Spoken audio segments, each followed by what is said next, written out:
Hi, I'm Rob from the Malt Miller, and today we're going to talk about fermenting under pressure and the advantages that it can bring the home brewer.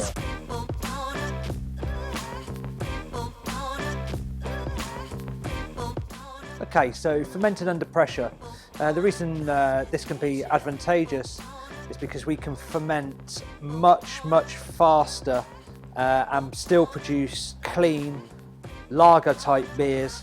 This can be really good not just for lagers but for beers where the hops really shine through, like IPAs and American Pale Ales.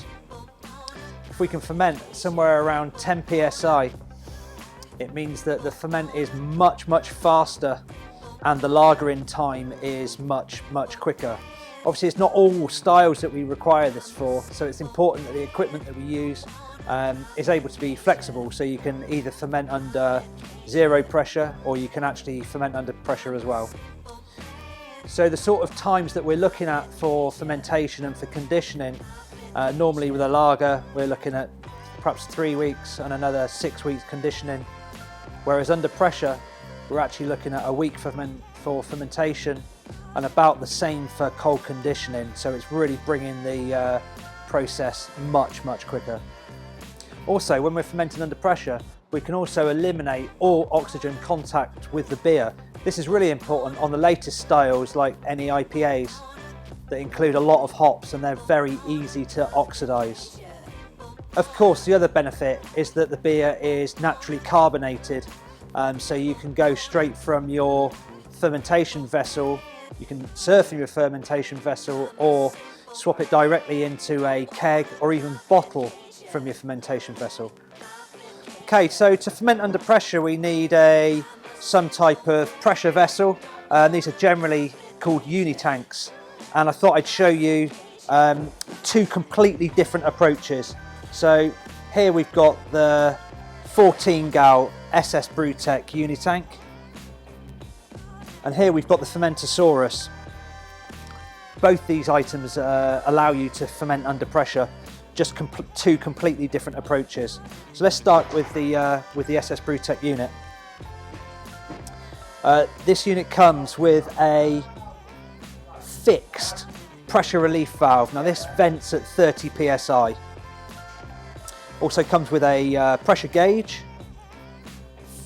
a fixed blow-off cane, sample valve, a thermo well for a temperature gauge or temperature probe, CO2 port so you can force carbonate or add CO2, your yeast dump at the bottom here, and your rotatable racking arm. So for the Fermentasaurus, you might notice that we've got a cap here that has familiar Cornelius keg, homebrew keg type posts. It uses the same fittings as the Corny kegs. This is the actual pressure lid which allows you to ferment under pressure. A 35 litre tank, a butterfly valve and a collection bottle. Connected to the beer output here we've got a float which actually floats on top of the beer, which means you're taking out beer from the surface rather than right down the bottom. So for both of these vessels, to ferment under pressure we need to use what we call a spunding valve. Now a spunding valve is a adjustable pressure relief valve. This is the SS Brewtech unit. Now this is a professional grade piece that can be used on any tank up to 3.5 barrels. It has a built-in pressure relief valve, so all of the pressure can be dumped out of the tank. But it also has a gauge where you can dial in the precise amount of pressure that you need to ferment under. If you dial in 5 psi, it will build 5 psi inside the tank and blow off pressure at that point. Simply fill this cup with Star San and you'll be able to see the CO2 blowing off through it. Okay, so this is the spunding valve that we sell for the Fermentasaurus. It's an altogether simpler device. Just fits straight onto the gas in post on the top of the Fermentasaurus pressure lid.